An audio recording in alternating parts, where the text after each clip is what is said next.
ہیں جن کا نام ہے حضرت رافع بن خدیج. اب یہ چھوٹے ہیں, ان کے چاچا ان کی سفارش کرتے ہیں, نبی علیہ السلام کی بارگاہ میں عرض کرتے ہیں یا رسول اللہ یہ میرا بھتیجا ہے چھوٹا, لیکن یہ تیر مارنے کا بڑا ماہر ہے, یہ جنگ کے اندر بڑا اپنی مہارت دکھائے گا, تیر بڑا یہ زبردست, تیر کے اندر یہ بڑا تیر انداز ہے, تیر سے ہی مار سکتا ہے.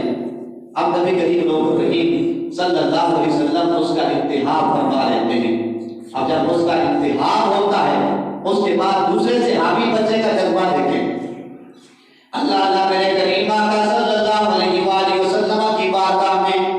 حضرت رافع بن خدیج رضی اللہ تعالیٰ عنہ عرض کرتے ہیں یا رسول اللہ صلی اللہ علیہ وسلم میں چھوٹا ہوں لیکن تیر اندازی مجھے بڑی اچھی آتی ہے. اپنی ایڑیوں کو اوپر بلند کرتے ہیں اور اپنے آپ کو بڑا دکھاتے ہیں کہ یا رسول اللہ مجھے بھی میدان بدر کے اندر جانے کی اجازت عطا فرما دیجیے. اب وہ جب میدان بدر کے اندر سرکار دو عالم صلی اللہ علیہ وسلم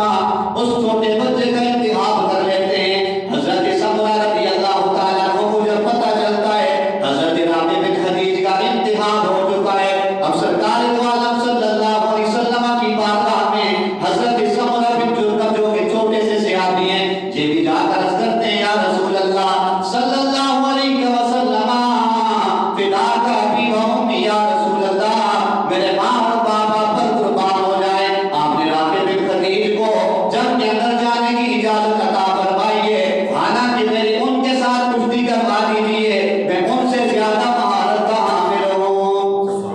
میں ان سے زیادہ جنگ کے اندر مہارت کا حامل ہوں. میرے کریم آقا صلی اللہ علیہ وسلم نے حضرت سمرہ بن جندب رضی اللہ تعالیٰ عنہ اور حضرت رافع بن خدیج رضی اللہ تعالیٰ عنہ کا آپس میں مقابلہ کروایا. حضرت سمرہ بن جندب رضی اللہ تعالیٰ عنہ نے حضرت رافع رضی اللہ تعالیٰ عنہ کو نیچے گرا دیا. سرکار دو عالم صلی اللہ علیہ وسلم نے حضرت سمرہ بن جندب رضی اللہ تعالیٰ عنہ کی بہادری کو کا ملاحظہ کر کے سرکار دو عالم صلی اللہ علیہ وسلم نے حضرت